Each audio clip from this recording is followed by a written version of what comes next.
Bien, donc il m'appartient d'introduire les débats de la journée autour de cette nouvelle réforme. Effectivement, il s'agit d'une nouvelle réforme.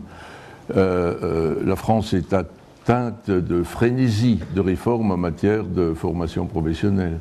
Je n'ai pas fait le compte exact combien de réformes nous avons connues depuis 1971, mais c'est cyclique, il y en a tous les 2 ou 3 ans, donc c'est peut-être la 10e. En tous les cas, c'est la partie du Code du travail qui a été la plus réformée dans les dernières décennies.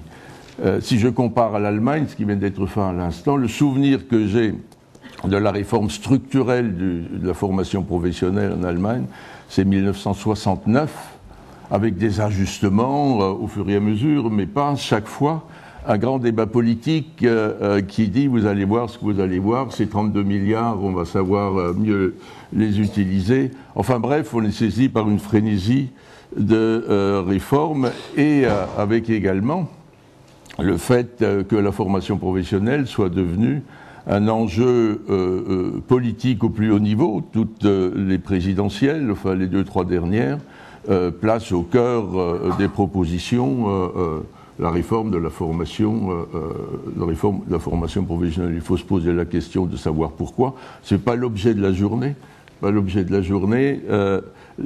c'est plutôt de voir quel est l'objet, effectivement, qui est devant nous, que cette réforme a produit et que vous allez devoir, la plupart d'entre vous, gérer et mettre en œuvre. Au préalable, je me pose la question de savoir si c'est la bonne cette fois-ci, ou si on est encore parti pour autre chose. Je vais vous surprendre peut-être, c'est peut-être la dernière réforme que j'aurai l'occasion de commenter ou de présenter, ça c'est possible, et donc j'aurais plutôt tendance à dire que c'est plutôt la bonne cette fois-ci. En ce sens que ce n'est pas une réforme de tuyauterie. Il y a des mouvements de fond tout à fait importants qui dépassent le champ de la formation, mais qui viennent impacter le champ de la formation, et donc j'aimerais plutôt avoir comme fil conducteur et comme thèse, je pensais d'abord qu'elle serait subliminale, mais là je me rends compte que je viens déjà de l'exprimer, que c'est plutôt une bonne réforme de mon point de vue, qui est porteuse d'avenir sur beaucoup de choses.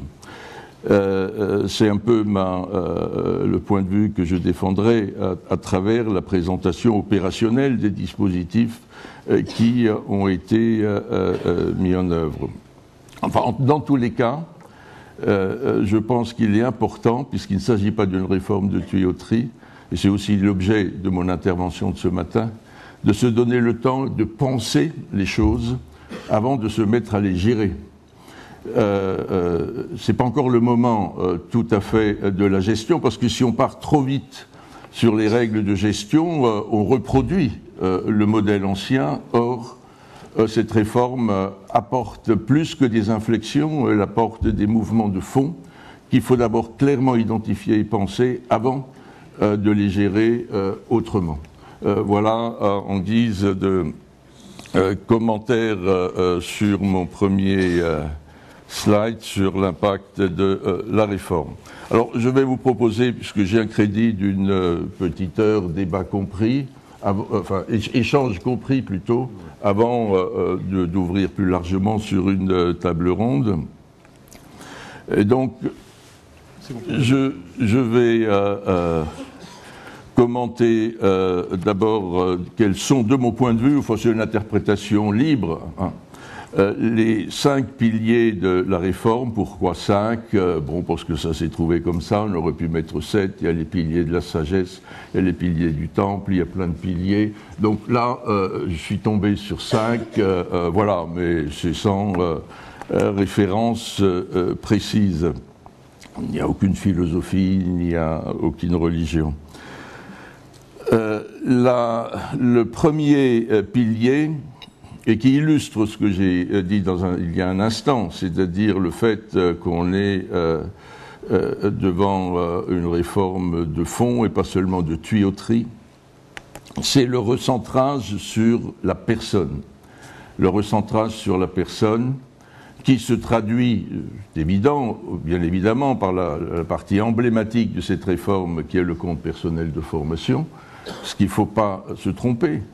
À partir du 1er janvier 2015, 40 millions de personnes auront, théoriquement en tous les cas, non mais pratiquement, dire toutes les personnes de plus de 16 ans sorties du système, à la fin du système éducatif et pour les apprentis à partir de 15 ans, auront un compte ouvert à la Caisse des dépôts et consignations gérant leurs droits. Il y a, et 23 millions actifs salariés auront des ressources en droit sur son compte. Certes, ce n'est pas des ressources financières, et donc les bénéficiaires du compte personnel de formation ne pourront pas craquer le coffre-fort de la Caisse des dépôts qui contient entre 2 et 3 milliards, 3 000 milliards d'actifs circulants, donc c'est pas possible d'aller jusque-là. Mais c'est quand même, je pense, il faut avoir ça présent à l'esprit. On sort de la cage d'écureuil de la gestion paritaire de l'entreprise, du CIF, etc., pour s'ouvrir sur tout à fait autre chose. Donc ça n'a l'air de rien, mais pour moi, c'est un phénomène qu'il faut absolument prendre en compte. Donc il y a la personnalisation autour du compte, il y a la personnalisation bien évidemment autour du conseil en évolution professionnelle, il y a la personnalisation particulièrement importante autour de la nouvelle conception de l'entretien professionnel avec le bilan sanctionné au bout de 6 ans. Il y a la personnalisation à travers une valorisation de la VAE, il y a la personnalisation à travers la combinatoire possible entre CIF et compte personnel, etc. Et donc, le recentrage sur la personne est un phénomène tout à fait majeur. On sort de la gestion, pas totalement, bien évidemment, mais l'équilibre entre la gestion collective de la formation à travers des tiers payants et la place faite à la personne se trouve modifiée. Et c'est un équilibre qui, sans doute, sur le moyen long terme, c'est là que se trouve le phénomène de société ou de civilisation, est susceptible de se développer. Donc c'est une problématique qui s'inscrit dans le moyen long terme. Donc recentrage sur la personne, je vais le développer tout à l'heure, mais je vais simplement le positionner pour montrer l'importance de la chose. Il y a bien évidemment une incidence immédiate sur les entreprises qui se poseront la question de savoir comment elles développent la gestion individuelle des compétences par rapport à la gestion collective sur cette question-là. Bon. Deuxième pilier, le recentrage sur la qualification. Le recentrage sur la qualification, le concept de qualification est un concept polysémique, pas le développer tout de suite, mais on aura l'occasion d'y revenir, toutes les acceptions du concept de qualification. Ici, la qualification, le recentrage sur la qualification, concrètement, ça veut dire quoi? Ça veut dire que tout l'argent qui est versé par les entreprises aux OPCA, le 1% ou le 0,55, est ciblé sur des formations à finalité qualifiante, et les référentiels sont des référentiels de certification et pas des formations générales. C'est pareil, bien évidemment, pour le compte personnel. C'est pareil, enfin, la loi dit, et c'est la mise en œuvre opérationnelle de ce qui est inscrit dans la loi depuis 1990, mais qui restait un peu déclaratoire, c'est que toute personne a un droit à la qualification qui s'exprime à la fois par l'accès à un premier niveau de qualification pour ceux qui sont sortis du système éducatif sans qualification, et par l'évolution d'un niveau de qualification au moins au cours de sa vie professionnelle. Donc c'est ça le texte structurant qui est ensuite décliné à travers toute la réforme. Encore faut-il s'entendre, et on y reviendra tout à l'heure, ce que veut dire qualification, et le compte personnel de formation est ciblé sur un objectif de formation qualifiante pour aller vite. Il y a encore d'autres choses derrière, mais on va en dire un mot tout à l'heure. Donc recentrage sur la qualification, ce qui suppose pour l'entreprise de savoir qualification, compétence, qu'est-ce que ça veut dire concrètement? Est-ce qu'il y a un droit opposable à la qualification comme il existe un droit opposable au logement? Dallo, on est dans la même philosophie. les procédures ne sont pas les mêmes, les enjeux ne sont pas les mêmes, mais on est dans la même philosophie. Voilà, recentrage sur la qualification, deuxième pilier. Troisième pilier, une nouvelle approche de l'allocation des ressources. Je parle d'allocation des ressources, ce n'est pas financement à dessein, parce que les ressources, c'est certes des ressources financières, mais ils peuvent avoir des qualifications très différentes entre le fiscal, le conventionnel, l'investissement consenti par l'entreprise, l'investissement consenti par les personnes elles-mêmes, et aussi le temps, bien évidemment. Sur les 32 milliards, la moitié, c'est pour payer du temps, c'est-à-dire de la rémunération, et le temps est la denrée la plus rare et la plus chère en la matière. Donc, quelle ingénierie du temps pour la formation par rapport à la personnalisation notamment, et bien évidemment, l'autre ressource, c'est l'ingénierie pédagogique, à dire quelles sont les formules les plus efficientes pour se former. Donc il faut repenser l'allocation des ressources globalement, et pas seulement de dire oh là là, on a supprimé une partie de l'obligation fiscale, il n'y a plus d'argent, qu'est-ce qu'on fait? C'est pas comme ça qu'il faut penser, de mon point de vue. La chose, sinon de toute manière, c'est un fait acquis, 09 est supprimé, puis voilà. Mais d'autres modalités d'allocation des ressources sont possibles. Le quatrième pilier, c'est la priorité, je sais pas si, au contrat, c'est-à-dire, oui, bon, on peut dire ça, hein, le social-hollandisme héritier du social-delorisme. Ça veut dire quoi? Ça veut dire qu'en 71, nouvelle société, Chaban-Delmas, Bordeaux, Delors, l'État nous étouffe, il s'occupe de tout, il faut donner du jeu aux acteurs, et donc on a créé non pas un ministère bis de l'éducation permanente sur le modèle de la formation de l'éducation initiale, c'était ça le choix stratégique majeur. Et on a débouché sur une obligation nationale qui n'est pas un service public organique, dans lequel une multiplicité d'acteurs sont invités à participer à la régulation du système de formation. Et ça reste, c'est toujours la même philosophie, et dans cette philosophie, bien évidemment, le contrat collectif ou le contrat individuel joue un rôle déterminant.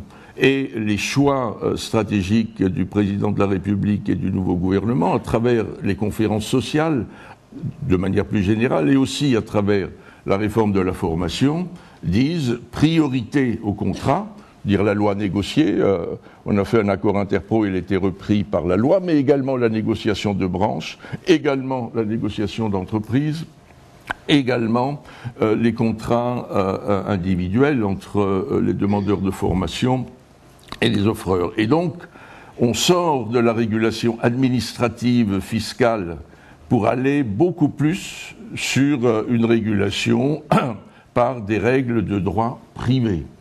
Et donc ça, c'est un élément tout à fait déterminant, bien évidemment, dans la manière de penser, de comprendre les choses. Ça a un impact évident sur les OPCA, ça a un impact sur les entreprises, ça va renforcer, bien évidemment, le contrôle juridictionnel par les juges sur les obligations de formation, etc. Donc c'est une question de fond. C'est l'un des piliers de la chose. Et puis, le cinquième pilier, c'est la gouvernance, c'est-à-dire les équilibres qu'on cherche entre le marché, le service public, les partenaires sociaux. L'élément clé ici, qu'il faut penser, dont il faut voir quels sont les impacts possibles, c'est le fait que la loi qui traite de la démocratie sociale, de la formation professionnelle, de l'emploi, de l'apprentissage et de la décentralisation. C'est une loi très systémique, elle traite beaucoup de choses, elle est très technique, très compliquée à lire, mais quand on essaie de voir un peu les points clés, avec un petit effort, on y arrive quand même.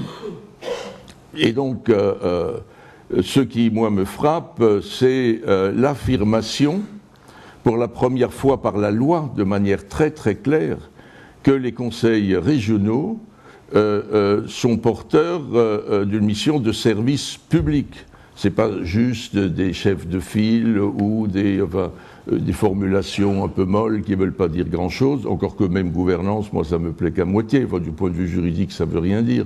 Ça veut dire qu'il y a un ensemble d'acteurs qu'il faut faire travailler ensemble, mais le noyau dur au niveau des conseils régionaux pour la gouvernance, c'est un service public d'orientation, et donc un certain nombre d'opérateurs privés que sont les OPCA, que sont les OPACIF, ou d'autres sont investis d'une mission délégation de service public pour contribuer à travers le conseil à une évolution professionnelle, mais également une question tout à fait importante, c'est le droit opposable au nom de l'idée de service public de toute personne sortie du système de formation initiale sans qualification jusqu'au niveau 4, d'un droit opposable à un premier niveau de qualification. Et là, on est dans la logique d'ALLO.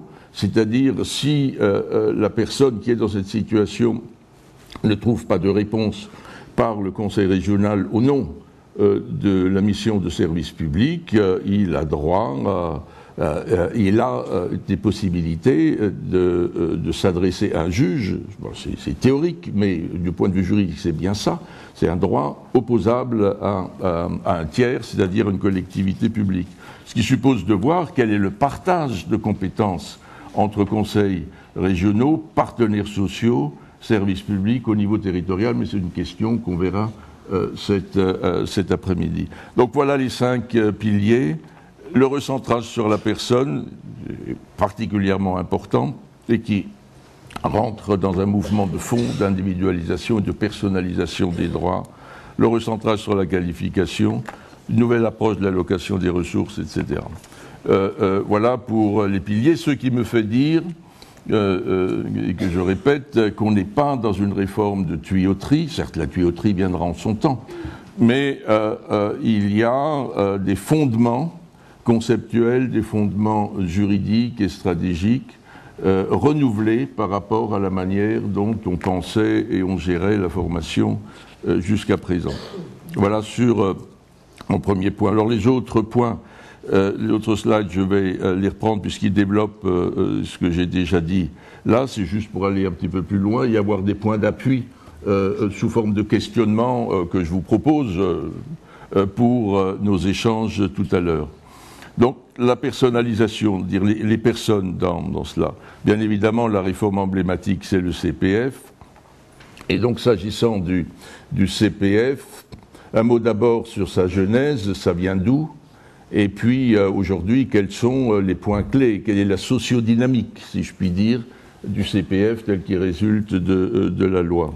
Un mot sur la genèse.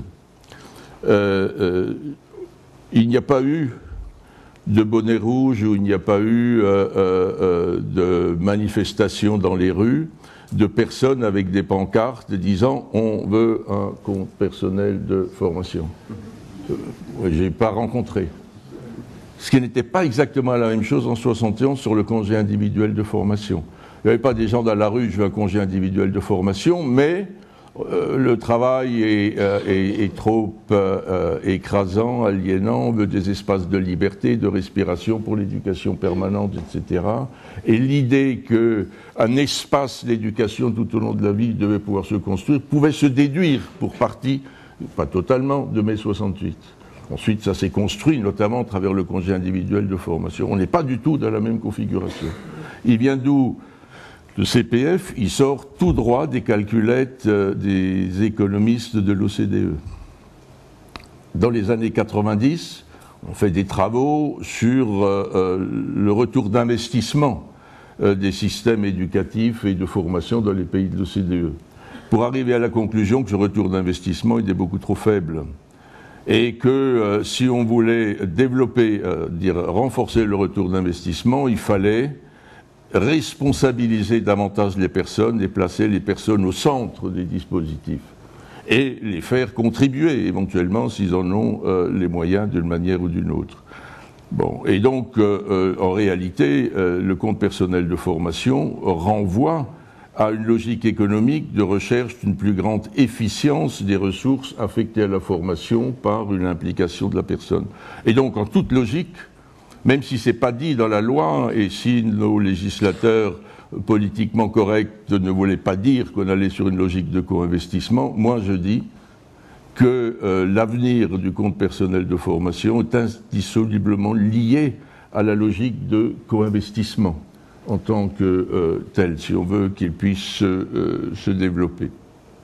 Donc là, c'est une première question, il faut s'interroger sur la genèse. Deuxième question, il faut s'interroger, l'OCDE a mis en place des projets pilotes dans un certain nombre de pays européens, les États-Unis ou ailleurs, enfin membres de l'OCDE, sur cette question des actions expérimentales. Aucune n'a... elles existent de manière marginale, mais aucune n'est devenue le système de référence principal du financement de la formation professionnelle, comme souhaitait le faire Nicolas Sarkozy, mandat précédent, puisque lui proposait de mettre en place un compte épargne-formation. On supprime la négociation collective, on supprime les OPCA, on supprime toute l'intermédiation et on dote les personnes de ressources pour leur permettre d'acheter de la formation. C'est ce qu'avait fait... qu'avait fait Blair en Angleterre, et ça s'est cassé totalement la figure. Ils avaient doté en compte bancaire plusieurs millions de personnes, je ne sais pas combien, 20, 30 ou 50 livres, je ne sais pas combien, pour qu'ils puissent être solvables, c'est-à-dire c'était une dotation, mais pas d'accompagnement en réalité. Et donc les offreurs de formation ont proposé des modules pour éponger les 50 livres, et à partir de là, il n'y avait plus rien sur les comptes, puis des fausses facturations, etc. Après 2 ans, c'était plié à la poubelle. Ça n'a pas marché du tout, parce qu'il n'y avait pas d'accompagnement en tant que tel. Et donc la logique purement d'achat de formation, purement consumériste, et vouée à l'échec, n'a pas de sens. Le projet français, le CPF français en tire les leçons, et il n'a de sens, il faut le penser, de manière systémique. Il a un sens dans son rapport avec l'entretien professionnel dans l'entreprise et dans son rapport avec le conseil en évolution professionnelle. Donc il y a non seulement des ressources sur un compte, une dotation, mais il y a également un accompagnement pour travailler sur les capacités des personnes, la théorie des capacités, comme disent les anglo-saxons sur le sujet. Donc le CPF est issu des calculettes et pas d'un mouvement social. Il a à voir, bien évidemment, avec le relatif échec du DIF. S'il n'y avait pas le DIF, il n'y aurait pas le CPF, mais le CPF n'est pas le DIF, c'est autre chose, donc il faut également qu'on y revienne dans le débat. Et la dynamique du CPF doté à 150 heures, plafonnée, ça fait quand même, sur une vie de 40 ans, 850 heures. Ça dépend comment on gère, mais c'est pas tout à fait neutre. Dire sur une vie professionnelle de 40 ans, je suis sûr de pouvoir avoir sur mon compte, en termes de temps disponible, ensuite il faut voir quelle est l'unité, la monétarisation, l'unité de compte, mais 850 heures. Si je peux donc, et le compte est régulièrement rechargé, bien évidemment, si je le consomme, il est plafonné à 150 heures. Il y a donc toute une stratégie d'usage du compte qui doit peu à peu se construire, avec une question, bien évidemment, stratégique importante, c'est celle des abondements. La loi prévoit toute une série d'abondements, aussi bien par l'entreprise que directement par l'employeur, qu'en application d'accords d'entreprise, qu'en application d'accords de branche. On ne rentre pas dans le détail, on aura l'occasion d'y revenir, et par la personne elle-même.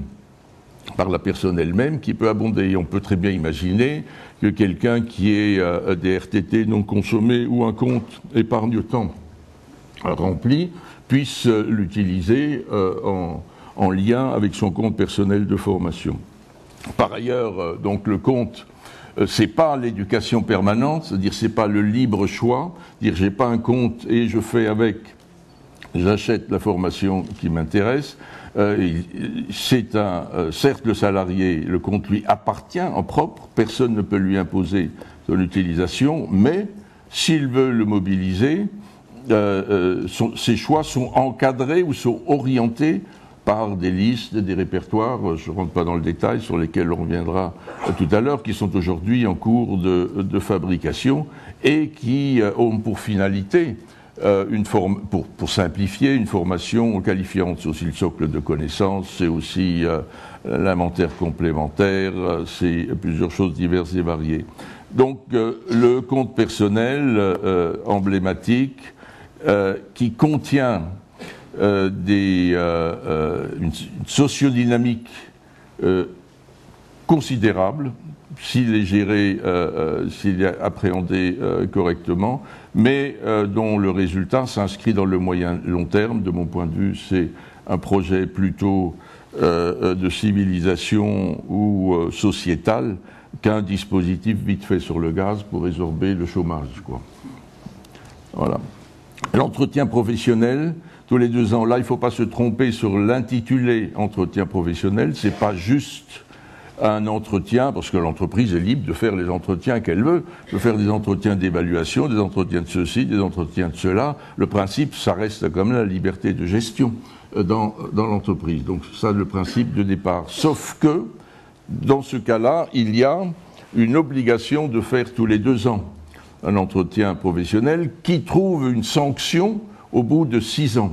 C'est-à-dire 6 ans après le 5 mars 2014, toutes les entreprises seront amenées à faire le point pour voir si, avec leurs salariés, leurs salariés ont obtenu, soit d'abord si l'entretien a eu lieu régulièrement, si elles ont eu, ça a débouché sur une formation, une certification, une évolution salariale. C'est des objectifs qui sont un peu flous et qui méritent d'être précisés, notamment par la négociation collective sur ce sujet. Et à défaut, il y a une sanction. Une sanction, ce qu'on appelle un abondement correctif, une centaine d'heures de plus pour les salariés à temps plein et 130 pour le temps partiel. Mais là n'est pas l'essentiel. L'essentiel est dans le fait que les juges diront,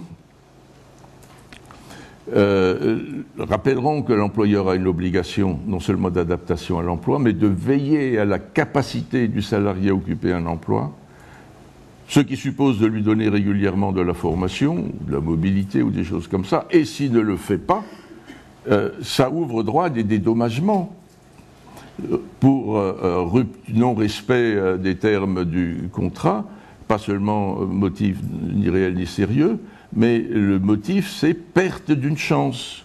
C'est-à-dire le fait que pendant 6 ou 7 ans, vous n'ayez rien proposé à un salarié, vous l'exposez à la perte d'une chance, c'est-à-dire de maintenir sa qualification et de se mouvoir plus facilement sur le marché du travail extérieur. Et donc la juridicisation de cette question est une chose totalement déterminante, et c'est à partir de là qu'il faut penser les choses et non pas à partir d'une obligation de nature fiscale.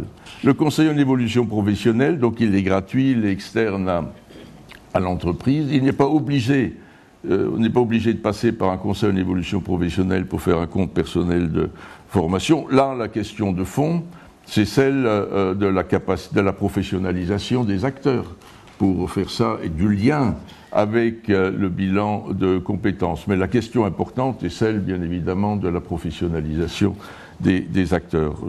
Il y a questions juridiques derrière, mais qui ne sont pas déterminantes, pour y revenir dans le débat. Les autres voies d'accès sont maintenues. Le CIF, il est maintenu, mais il y a une combinatoire possible entre CIF et compte personnel de formation. C'est un point qui mérite d'être regardé avec des fonds GESIF, il y en a dans la salle.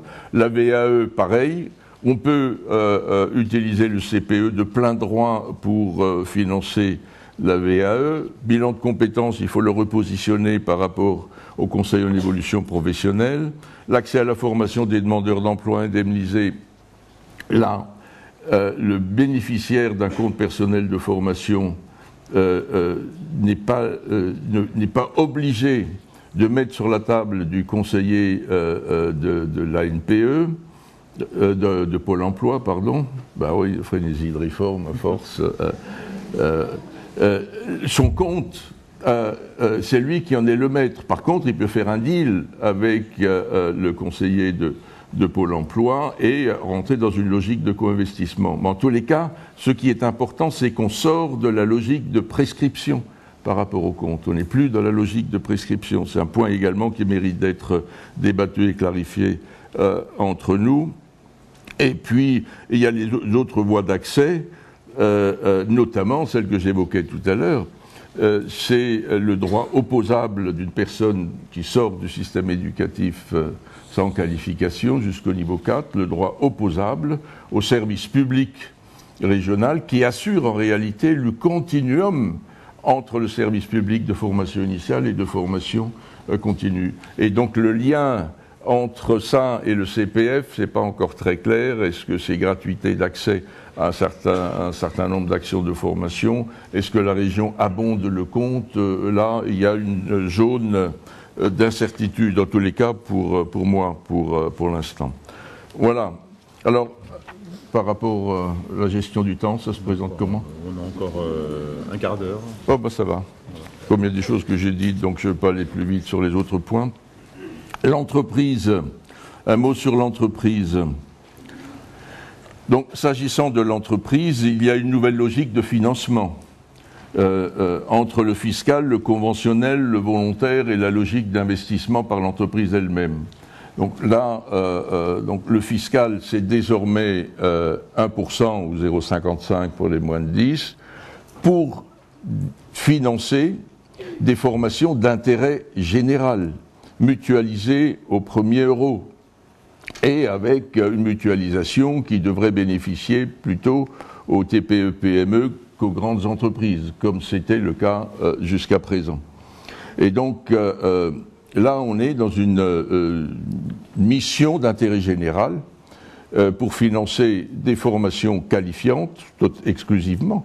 Dire le contrat de professionnalisation, c'est qualifiant, la période de professionnalisation, idem, le compte personnel de formation, idem, le CIF, en général également, le reversement au FPSPP qui refinance des opérations, pareil, voilà.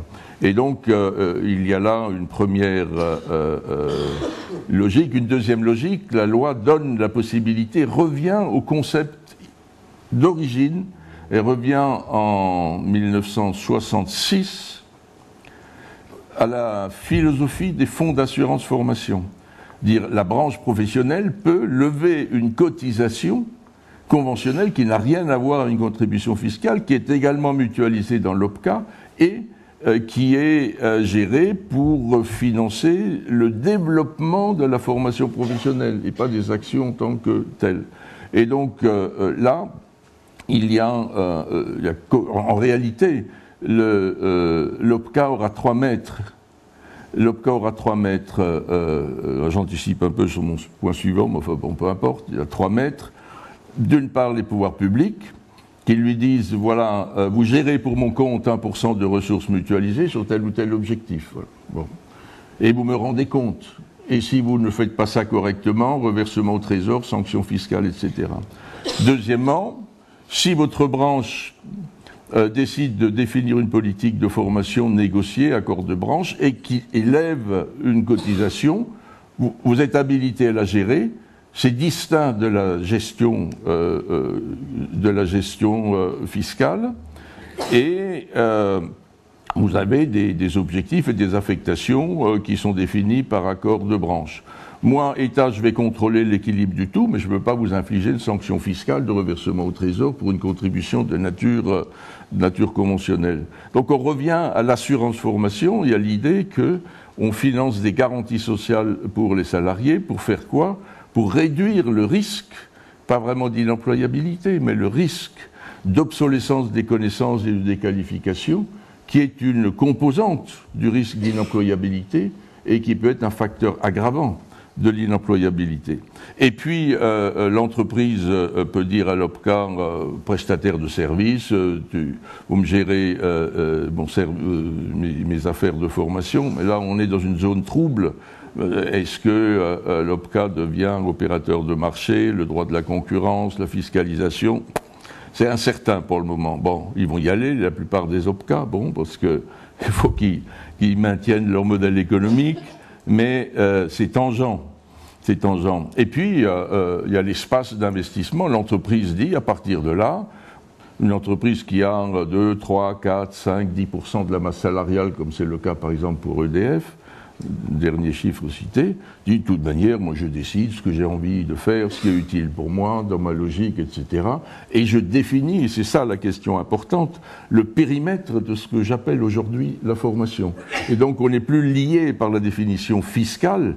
Il faut que ça reste de la formation, c'est un débat qu'il faut qu'on ait également tout à l'heure. C'est quoi désormais l'action de formation et le processus d'acquisition de connaissances dans l'entreprise, alors qu'on est libéré de la définition fiscale, qu'on avait souvent d'ailleurs d'imputabilité, qu'on avait souvent fantasmé et survalorisé. Mais la question mérite quand même d'être repensée.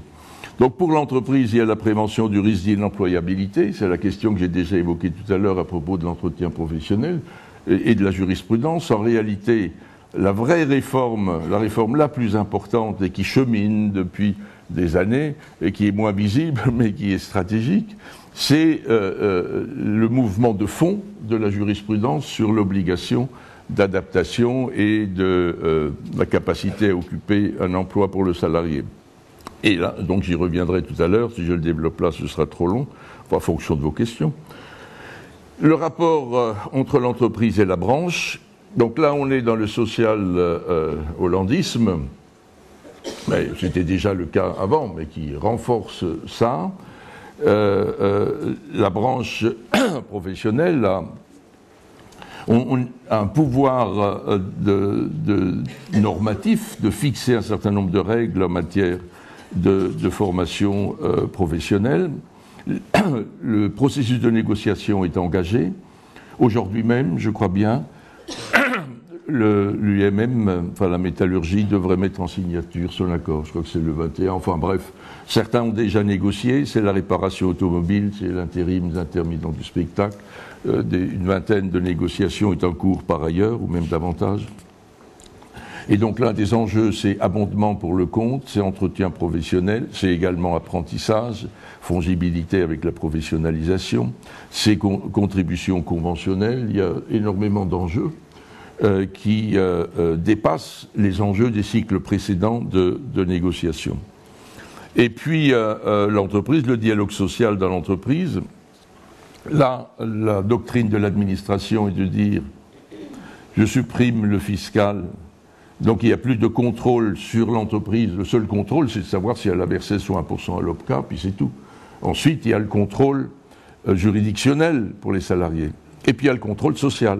Et donc on renforce les attributions des CE en matière de formation sans aller sur du co-investissement, de la cogestion.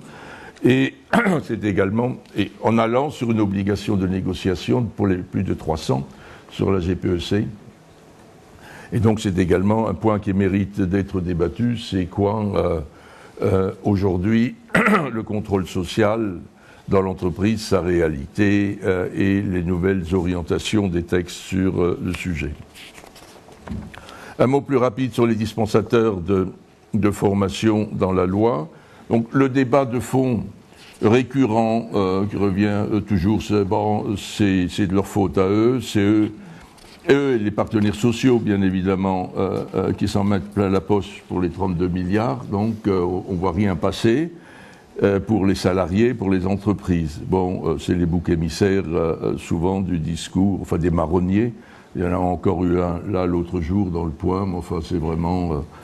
c'est honteux. Mais c'est un peu de votre faute. J'imagine que vous ne communiquez pas suffisamment sur ce que vous faites et sur la réalité. Ou alors il y a une espèce de complot politico-médiatique autour, enfin je ne suis pas adepte de la théorie des complots, mais enfin bon, s'agissant des dispensateurs de formation, donc on veut les mettre au pas, agrément, contrôle, profession réglementée.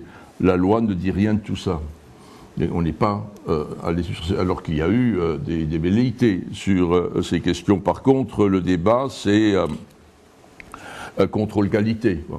L'OPCA et les acheteurs de formation devront être beaucoup plus responsabilisés, juridiquement aussi d'ailleurs, dans les référencements et dans les critères de financement et de contrôle qualité en termes d'achat de formation. Et puis surtout, ce qui va réguler également le marché, c'est le recentrage sur la qualification qui suppose un référentiel de certification relativement précis. Et ensuite, l'entreprise, sur ses propres ressources, elle achète ce qu'elle veut.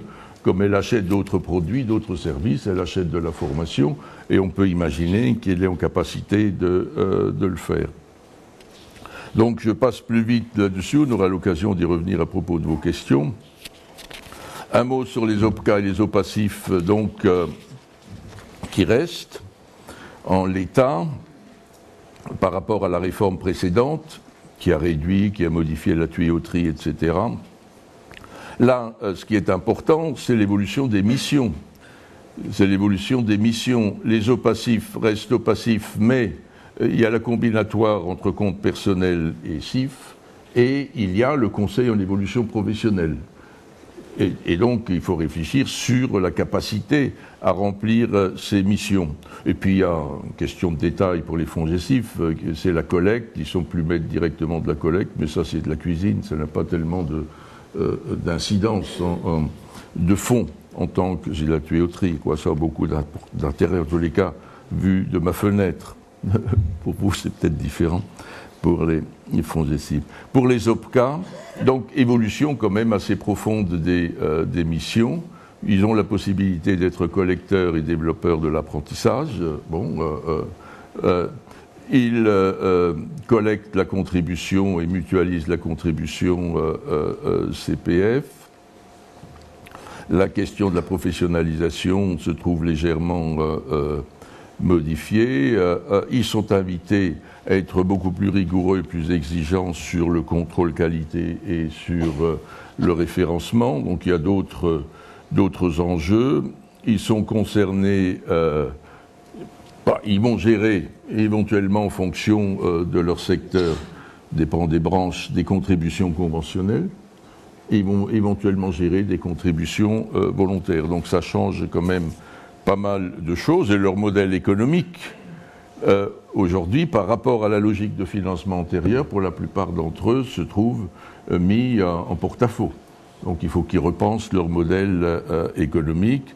La question de la concurrence entre interpro et interbranche devrait logiquement se réduire comme une peau de chagrin, et ce sera bien ainsi, parce que de toute manière, c'est une concurrence artificielle entre organisations pilotées par des organisations patronales elles-mêmes concurrentes, mais la concurrence, c'est pas pour le bien de la formation, la concurrence, c'est plutôt pour l'équilibre des organisations patronales en tant que telles, ce qui est tout à fait légitime par ailleurs, puisqu'elles sont des prestataires de services pour leurs entreprises adhérentes, mais la concurrence artificielle entre OPCA n'est pas tout à fait en cohérence avec ça. D'autant que les deux interpros sont en réalité maintenant beaucoup plus des interbranches, puisque AGFOS gère une cinquantaine de branches, Opcalia pareil, et la partie interprofessionnelle par rapport à la partie branche s'est réduite au fil des années. Enfin bref, tous les OPCA ont bien évidemment une question de modèle économique et de voir si du conventionnel peuvent gérer du conventionnel et s'ils peuvent gérer du volontaire, mais le conventionnel dépend de la branche et le volontaire dépend de l'entreprise. C'est pas la loi qui leur dit contribution fiscale, vous gérez ça pour mon compte. Ils sont plus délégataires du fisc. Voilà. Alors la gouvernance. C'est un point sur lequel on reviendra particulièrement dans la publicité. Oui, voilà. Et donc j'en ai dit un mot en introduction. Merci, la gestion du temps. J'en ai dit un mot tout à l'heure. Pour moi, c'est la question équilibre entre la notion de service public et le concept de gouvernance. Le focus sur le focus sur le CPF, je l'ai fait déjà tout à l'heure. Je suis discipliné. Hein. Et puis un point qu'on pourra évoquer également, c'est le calendrier. C'est pas le calendrier, c'est les calendriers.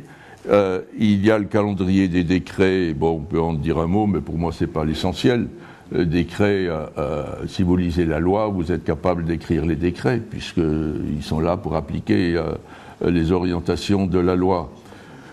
Et même s'il y en a 87, je ne sais combien de prévus, des décrets vraiment stratégiques qui peuvent concerner les acteurs en tant que tels, il n'y en a pas beaucoup, et c'est pas une question déterminante. Les accords de branche et la négociation d'entreprise sont, de mon point de vue, beaucoup plus importants que les décrets. On aura l'occasion d'y revenir. Un problème de calendrier, passage du DIF au CPF, on aura l'occasion également d'y revenir. les nouvelles règles de gestion par les entreprises, le financement, la gestion des compétences, le dialogue social, c'est quoi les calendriers, c'est-à-dire le plan de formation 2015, la date de démarrage des entretiens professionnels, que sais-je d'autre. Le fonctionnement opérationnel du CPF, c'est les listes, c'est la Caisse des dépôts et consignations. Et puis, chacun d'entre vous, vous devez faire votre propre calendrier, vos plans d'action, compte tenu de votre positionnement dans le système de formation professionnelle.